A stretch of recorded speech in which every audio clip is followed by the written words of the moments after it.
할렐루야. 예, 오늘 요한복음 12장 23절로 25절 말씀으로 영적 추수의 원리라고 하는 제목으로 함께 은혜를 나누도록 하겠습니다. 여러분들이 이제 성경을 읽어보시나 모르겠습니다. 읽어보십니까? 예, 우리 주부에 보면 성경 읽기 표가 있죠. 여러분 표대로 좀 읽어 나가시면 하나님의 은혜가 임할 줄로 믿습니다. 성경은 영의 양식입니다. 그래서 우리가 성경을 읽을 때마다 영혼의 갈급함과 필요가 채워지는 은혜가 있게 됩니다. 성경을 쭉 보면 성경은 어찌 보면 과거에 일어났던 이야기, 사건들을 중심으로 기록되어 있죠. 그러니까 우리가 성경을 볼 때 어떤 관점으로 보느냐가 아주 중요합니다. 성경은 우리가 이런 말을 씁니다. 구속사적 관점으로 기록된 글이다 얘기를 합니다. 구속사적 관점. 이게 무슨 말이냐면 하나님이 어떻게 구원하시는가, 구원의 역사를 이루어 가시는가 하는 것을 중점적으로 그렇게 기록한 책이란 말입니다. 그래서 창세기에 보면 인간의 타락이 나오죠.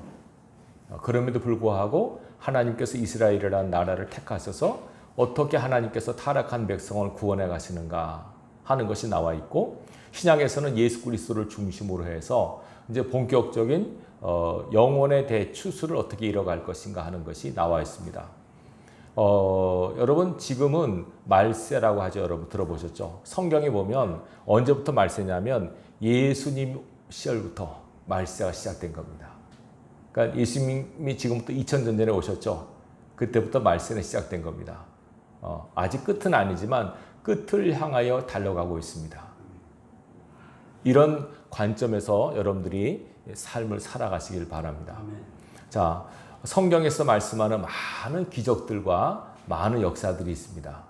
네, 성경에서 나오는 많은 기적들과 역사들이 있는데 제일 중요한 기적은 창세기의 천지 창조의 이야기 있죠. 놀라운 기적입니다. 그리고 또 하나 쭉 보다 보면 놀라운 기적 하나가 일어났는데, 하나님이신 예수님께서 사람이 되어 오신 사건, 성육신 사건이죠. 이것도 놀라운 기적입니다. 그리고 좀 더 나가서 그 예수님께서 십자가 달려 돌아가시는 사건, 그것이 중요합니다. 그리고 그분이 십자가 달려 돌아가시고 사흘 만에 부활하신 사건, 굉장히 중요하죠.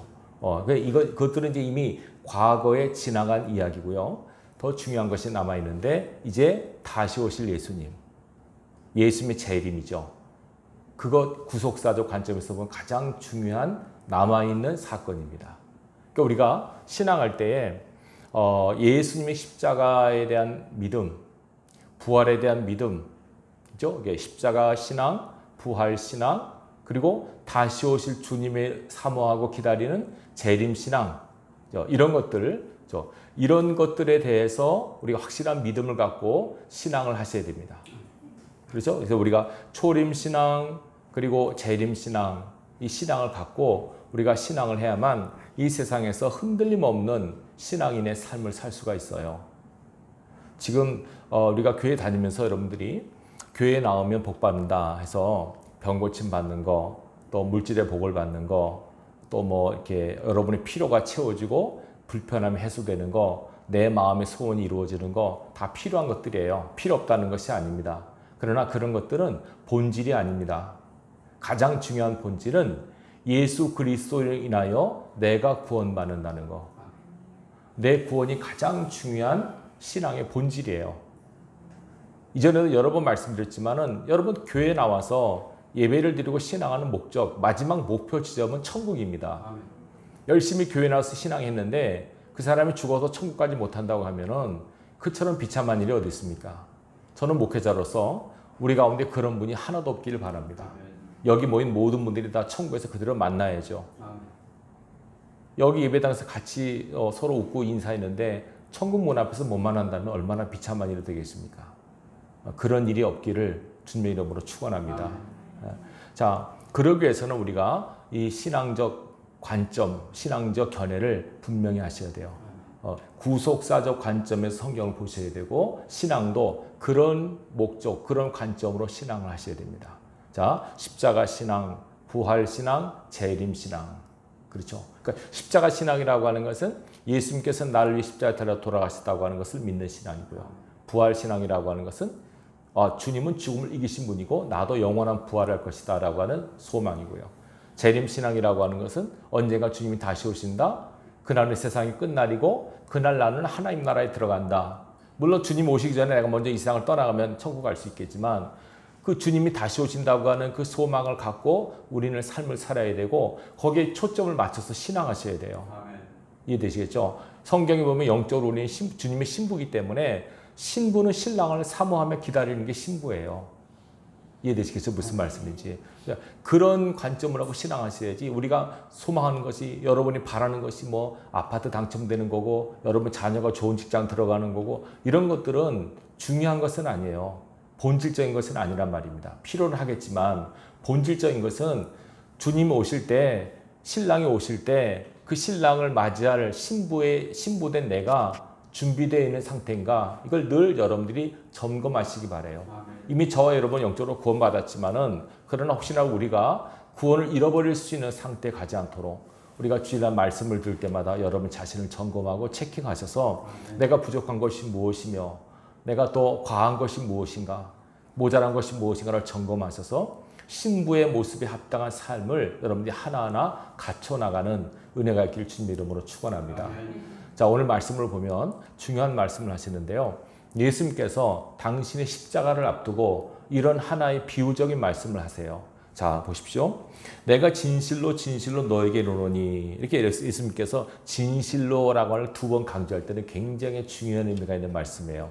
뭐라고 하십니까? 한 알의 밀이 땅에 떨어져 죽지 않으면 한 알 그대로 있고 죽으면 많은 열매를 맺는다.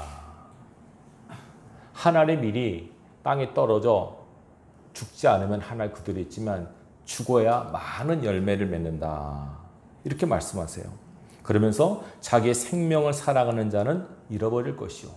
자기의 이 세상에서 자기의 생명을 미워하는 자는 영생하도록 보전하리라. 자, 이게 예수님께서 이 한 알의 밀과 이 땅과의 관계를 통해서 당신의 십자가 사건을 설명하고 계세요. 비유죠. 어찌 보면 한 알의 밀의 비유입니다. 영적 진리를 알기 쉽게 설명하기 위해서 예수님께서는 많은 비유의 이야기를 하셨거든요. 그 비유의 핵심이 무엇인가를 여러분들이 잘 알 수 있길 바랍니다. 이 한 알의 밀의 비유는 뭐냐면 예수님께서 한 알의 밀이라는 거예요. 그분이 밀이 땅에 떨어져서 죽어서 열매를 맺듯이 한 알의 밀 대신 예수님께서 이 땅에 오셔서 십자가에서 돌아가심으로 많은 구원의 열매를 맺게 된다고 하는 진리를 말씀하는 내용입니다. 말씀드렸습니다만 성경에서는요 계속 추수에 대한 얘기가 많이 나와요. 요한복음 4장에도 나오고 성경 곳곳에 보면 우리의 삶에 대해서 하나님께서 우리를 이끌어 가시는 삶의 여정에 대해서 마치 농부가 밭에 씨를 뿌리고 그걸 가꾸고 마지막에 추수하는 것으로 비유된 내용들이 상당히 많습니다. 요한복음 4장에 보면 보아라 키워져 추수하게 되었도다. 추수할 것은 많되 일꾼이 적다. 추수하는 주인에게 청하여 일꾼은 보내달라고 하라.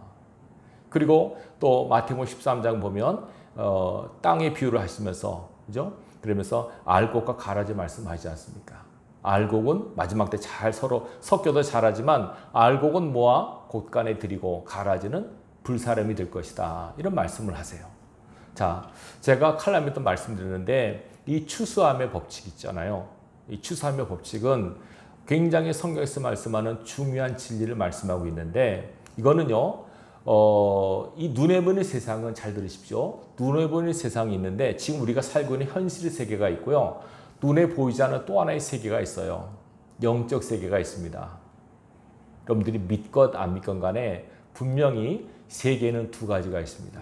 영적 세계가 있고 하나님이 거하시는 영이신 하나님이 거하시는 세계가 있어요. 영적 세계가 있고 사람이 사는 이 물질 세계가 현실 세계가 있어요. 근데 이 현실 세계는 영의 세계에 의해서 지배를 받게 되어 있어요. 사람도 마찬가지입니다. 사람은 영혼과 육체로 구분되어 있죠. 영혼이 있습니까? 없습니까? 있습니다. 눈에 보입니까? 안 보입니다. 보이는 것은 육신입니다. 근데 보이는 육신은 무엇의 지배를 받습니까? 영혼의 지배를 받죠. 영혼은 보이지 않지만 실제로 보이는 육체를 컨트롤합니다. 이 세상도 눈에 보이는 세상이 있지만 실제로는 눈에 보이지 않는 세상에 의해서 보이는 세상이 통치를 받게 되어 있습니다. 히브리서 11장 보면 이런 말씀이 있습니다. 모든 세계가 하나님의 말씀으로 지어진 줄을 우리가 아나니. 그죠? 모든 세계가 하나님의 말씀으로 지어졌대요. 보이는 것은 나타난 것으로 된 것이 아니니라 이렇게 나옵니다. 보이는 것은 나타난 것으로 된 것이 아니라 말씀을 해석하면 이 뜻입니다. 눈에 보이는 모든 물질은 눈에 보이는 것에 의해서 만들어진 게 아니란 얘기예요. 실제하지만 보이지 않는 하나님에 의해서 만들어졌다고 얘기하는 거예요. 하나님의 말씀에 의해서 지어졌다는 거 아닙니까? 말씀은 안 보입니다. 그 말씀을 하시는 하나님도 우리 눈에 볼 수 있는 분이 아니에요. 눈에 볼 수 없다고 안 계신 게 아닙니다. 실제하지만 우리 눈으로만 볼 수 없는 거지 실제로 존재하고 계십니다. 근데 우리는요, 영안이 닫혀 있으면 눈에 보이는 것밖에 안 보이는 거예요. 근데 성경은 분명히 말씀합니다. 보이는 세상은 보이지 않는 세상에 의해서 지배를 받고 통제를 받아요. 마치 보이는 육체가 보이지 않는 마음과 영혼의 통제를 받듯이 똑같은 원리예요. 이해되시겠죠? 그래서 우리가 그러면 보이지 않는 세계, 보이는 세계를 통틀어서 하나의 대원칙이 있습니다.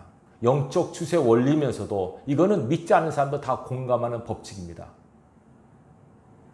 이거는 갈라디아서 6장 7절에 나옵니다.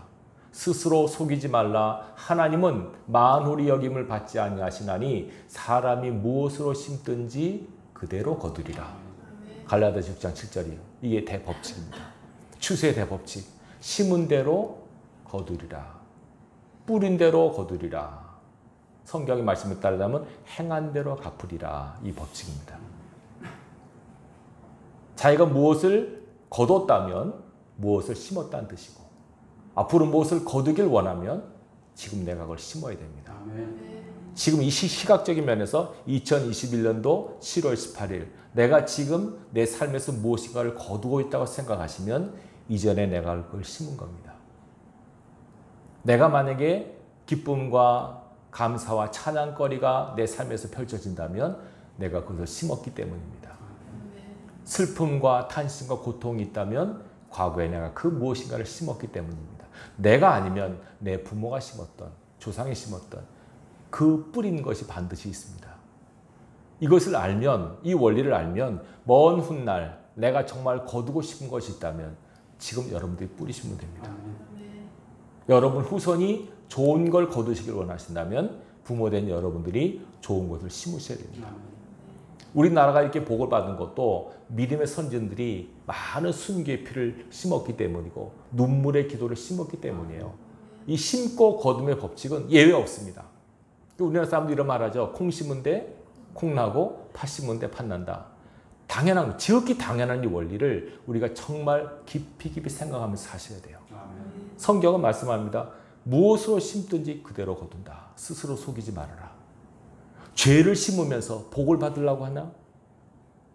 악을 행하면서 복을 받으려고 하나?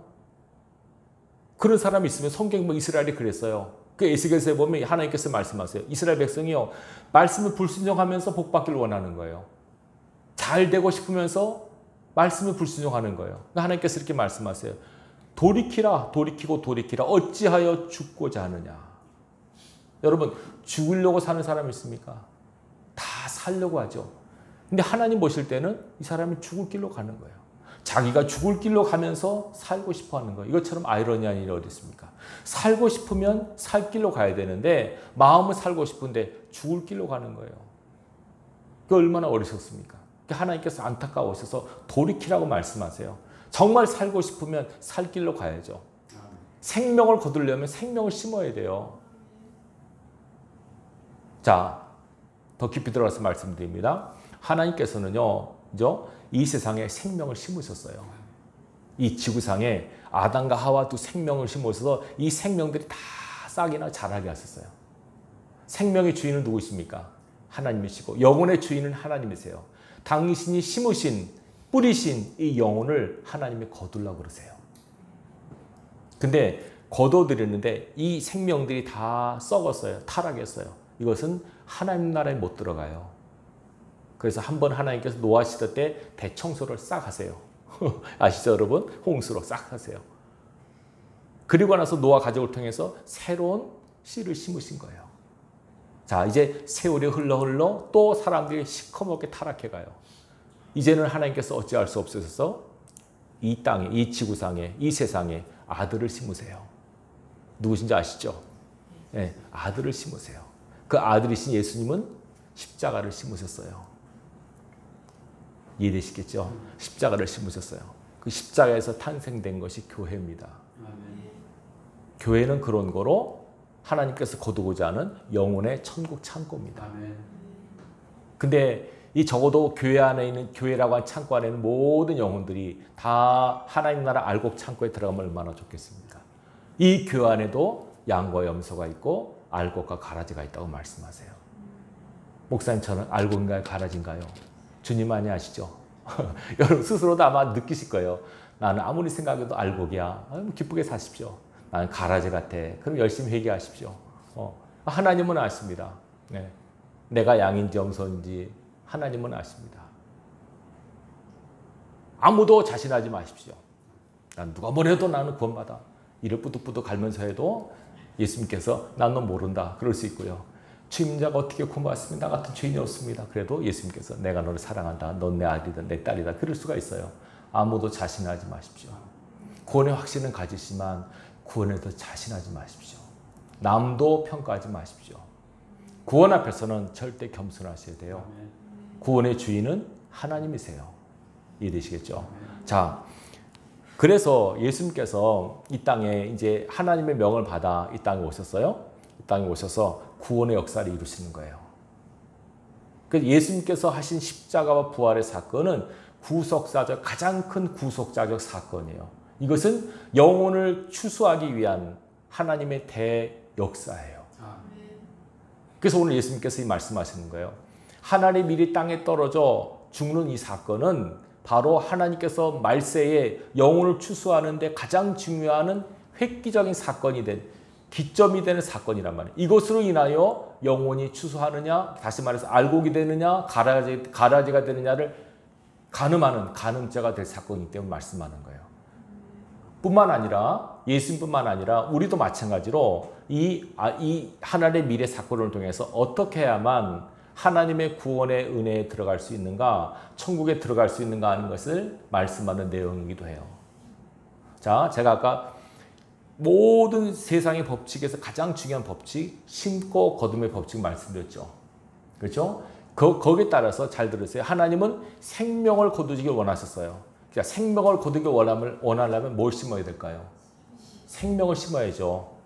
이해되시겠죠? 생명을 거두려니까 생명을 심으신 거예요. 그래서 이 땅에 제일 먼저 심기신 우리의 생명을 건지기 위해서 심으신 분이 예수님이세요. 십자가에서 당신의 생명을 심으셨어요. 이해되시겠죠? 이제 우리는 그분의 심겨진 생명으로 인해서 우리가 생명을 거두게 되는 거예요. 자, 그래서 보세요. 여기 보면 두 가지 동사가 나와요. 본문에 보면 하나님의 밀이 땅에 떨어져 죽으면 혹은 죽지 않으면 이겠죠. 첫 번째, 하나님의 밀이 예수님이라고 말씀드렸습니다. 하나님의 밀이신 예수님께서 제일 먼저 하는 이 생명의 첫 번째 작업이 땅에 떨어지는 작업. 땅에 떨어지는 작업. 두 번째 작업은 반드시 땅에서 떨어진 그곳에서 죽어야 되는 작업. 이해되시겠죠? 죽는 작업. 이 두 가지가 이루어져야만 비로소 영혼 구원의 역사가 시작이 되는 거예요. 그래서 이것을 영광이라고 그러는 거예요, 여러분. 성경에 보면 예수님에 대해서 영광이 두 번 나오는데 언제 나오냐면 이 땅에 하나님이신 예수님이 이 땅에 오셨을 때, 우리 크리스마스 때 많이 하잖아요. 예수님께 태어나셨을 때 천군천사가 뭐라고 노래하는지 기억하십니까? 곡은 모르지만 가사를 알죠. 지극히 높은 곳에서는 하나님께 영광이요 땅에서는 기뻐하심을 이루는 사람들 중에 평화로다. 하나님이신 예수님이 사람이 되어 오신 그 사건은 하나님께 지극한 영광이 되는 사건이에요. 낮아짐의 사건. 이해되시죠? 우리가 신학적으로 이걸 비하라 그래요. 예수님은 지극히 높으신 하나님이세요. 높고 거룩한 곳에 거하신 하나님이 낮고 천한 인간이 사는 곳에 오세요. 낮아짐, 하늘의 밀이 떨어짐.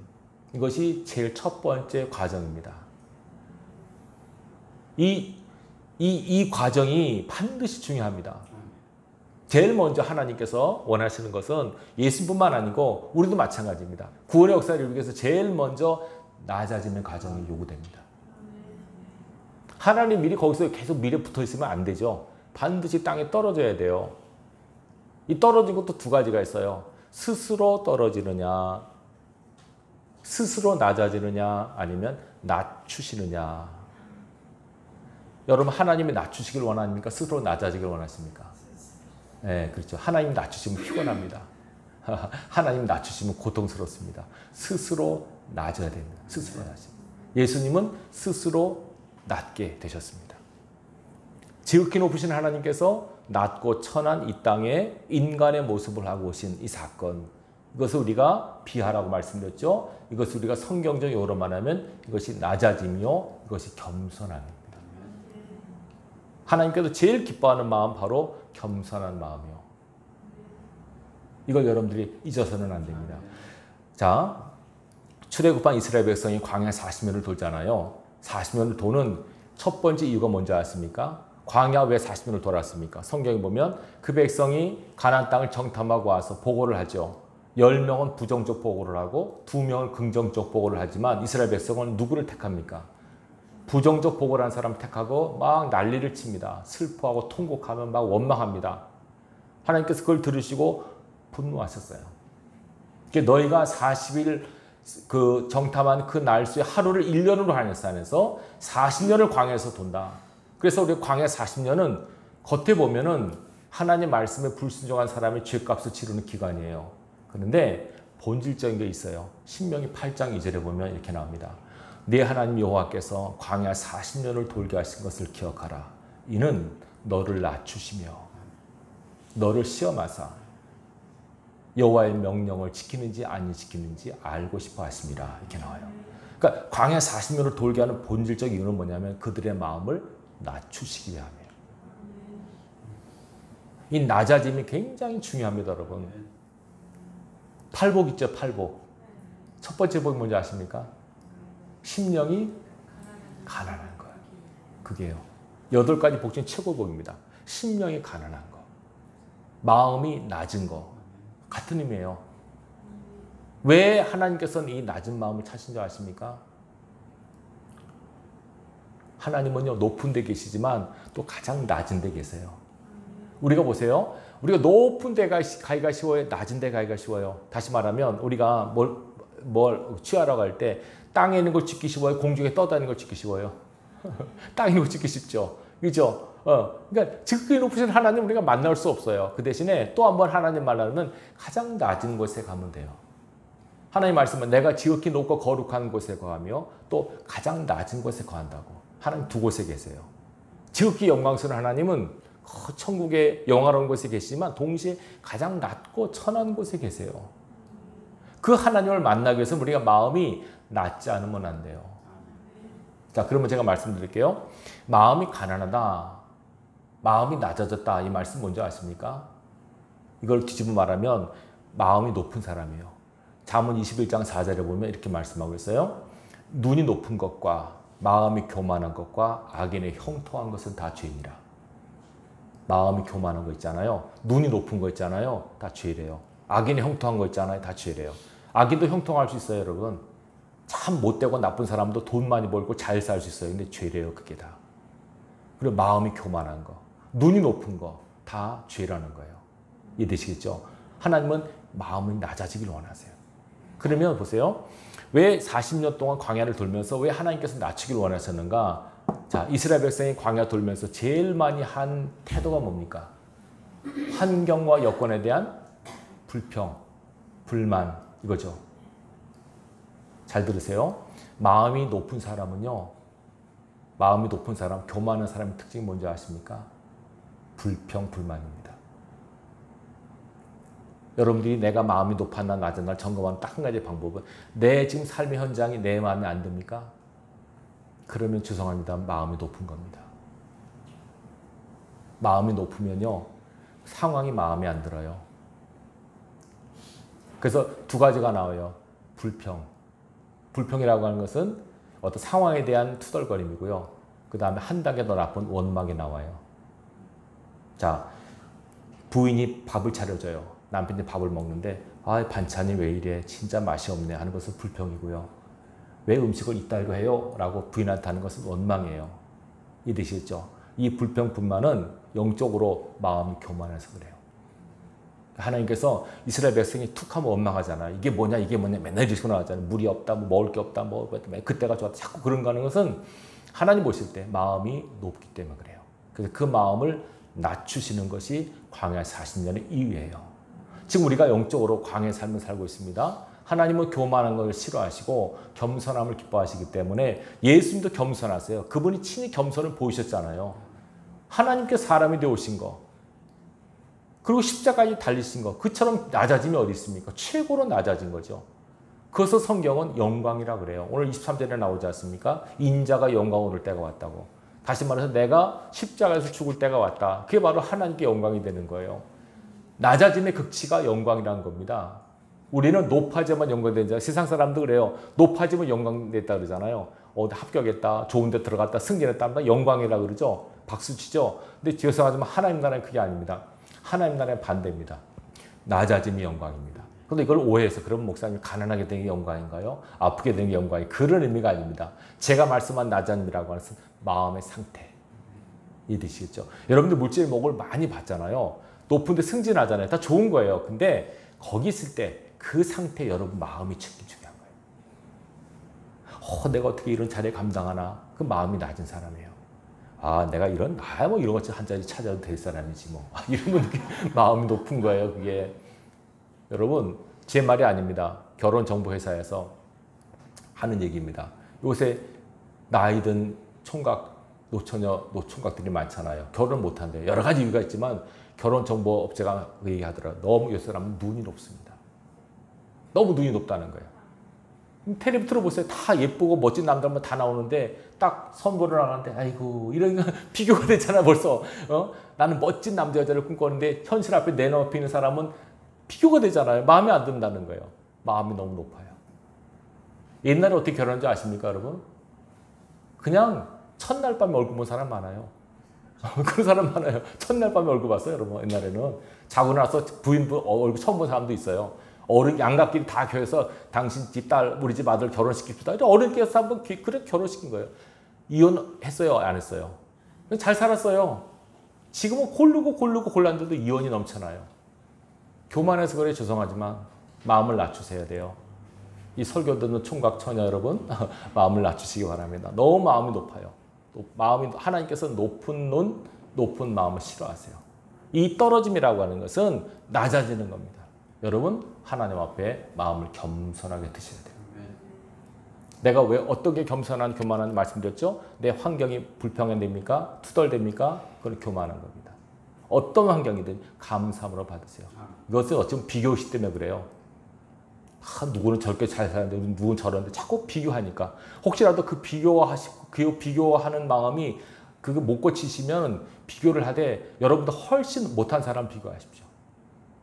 훨씬 나은 사람 비교하고 투덜거리지 마시고 아, 난 저 사람보다 낫지. 저 사람보다 낫지. 그렇게라도 감사를 찾으셔야 돼요. 그렇게 해서 마음을 낮추셔야지 마음이 높아지는 것은 하나님과 대적을 하는 거예요, 여러분. 그래서는 안 돼요. 하나님은 낮으신 곳에 계십니다. 여러분 마음을 낮추셔야 됩니다. 이 구속사의 첫 번째 원칙은 낮아짐입니다. 예수님께서는 낮게 오셨습니다. 두 번째는요. 죽음입니다. 하나님의 미리 땅에 떨어졌어요. 낮아졌어요. 근데 또 하나의 중요한 단계가 있는데 거기서 이 땅에서 뭐 해야 돼요? 죽어야 돼요. 썩어야 돼요. 이 죽는다고 하는 것은 십자가의 죽음을 상징하는 얘기입니다.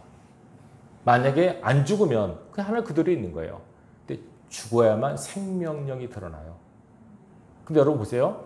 자기가 죽는 거를 왜냐하면 생명이 가장 중요한데 가장 귀한 생명을 기꺼이 드릴 사람이 어디 있겠어요? 다 본능적으로 생명은 가장 소중하고 아끼잖아요. 그런데 죄송하지만 죽으려면은 희생하려면 자기 생명을 아까워해서는 안 돼요. 그래서 오늘 24절에 그 말, 25절에 그 말하는 거예요. 자기의 생명을 사랑하면 잃어버리고 생명을 미워하면 영생하도록 보존한다. 왜 이 원칙이 중요하냐면 심고 거둠의 법칙 못지않게 중요한 것이 뭐냐면 이겁니다. 죽어야 산다는 법칙 때문에 그렇습니다. 이해되시겠죠? 죽어야 삽니다. 절대로 죽지 않으면 살지 못합니다. 성경에서 말씀하는 대원칙입니다. 십자가 부활의 관계가 그렇습니다. 우리는 부활의 영광만 취하지만 성경은 뭐라고 말합니까? 십자가를 통해야만 부활이 와. 십자가 없는 부활은 없어. 우리는 부활의 영광만 구하지만 성경은 아닙니다. 십자가 먼저 선행이 돼야만, 전제가 돼야만 됩니다. 근데 십자가를 지기 위해서는 내가 나를 너무 사랑하면 안 됩니다. 사랑하지 말라는 얘기 아니에요. 하나님보다 더 사랑하면 안 됩니다. 그래서 우리가 이것은 어떻게 우리가 비유할 수 있냐면 자기를 너무 아끼고 사랑하잖아요. 그죠? 이렇게 되면은요, 희생하지 않으려고 그래요.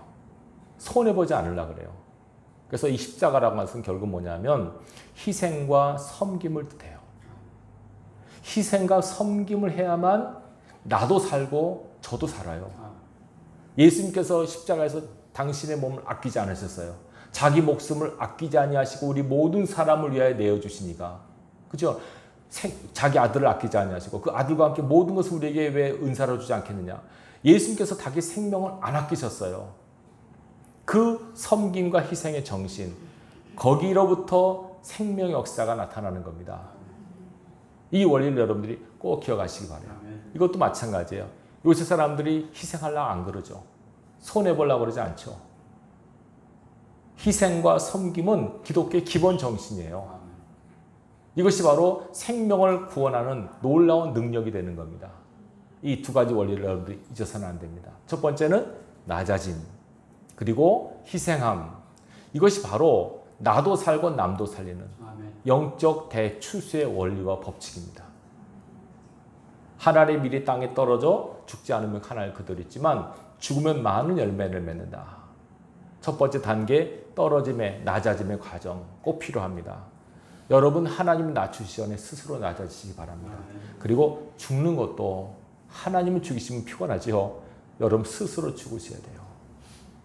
그러면 말씀드릴게요. 내가 죽었다는 것은 어떻게 증명이 되나? 아까 낮아짐은 원망 불평 안 한 거라 말씀드렸죠. 내가 죽어졌다는 것은 뭐냐면 죄에 대해서 반응하지 않는 겁니다.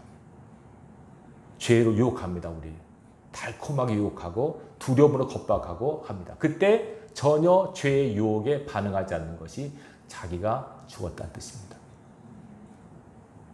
오늘날 너무 많은 크리스찬들이 막 살아있는 거예요. 살아있는 거예요. 오늘 강단의 말씀들은 막 육이 살게 하는 말씀을 해요. 안 됩니다, 여러분. 육을 자꾸 죽이셔야 돼요. 육신의 것을 낮춰야 돼요. 그래야만 영이 살거든요. 근데 세상의 것은 막 가지려고 하고, 뭐 더 얻으려고 하고, 막 누리려고 하고, 이런 것들은 육을 승하게 하는 것들이에요. 이런 것들이 강할수록 영이 약해져요. 그러면 더 생명 역사가 나타날 수 없어요. 오늘날 많은 교회와 많은 말씀들이 여기에 집중되어 있어가지고 오늘날 크리스천들이 신앙의 힘을 잃어버린 거예요. 힘이 없어요. 육이 승하니까. 내가 살아있는데 어떻게 역사가 나타납니까? 내가 죽어야 되는데, 내가 죽어야 내 속에 계신 예수님이 드러나는데, 이걸 우리가 가장 중요하게 생각하고 항상 바울처럼 나 자신을 복종시키는 일을 게을러서는 안 됩니다. 우리 자꾸 죽었다고 또 살아나고 또 살아나거든요. 누가 뭐라고 하면 또 화가 불쑥 나고.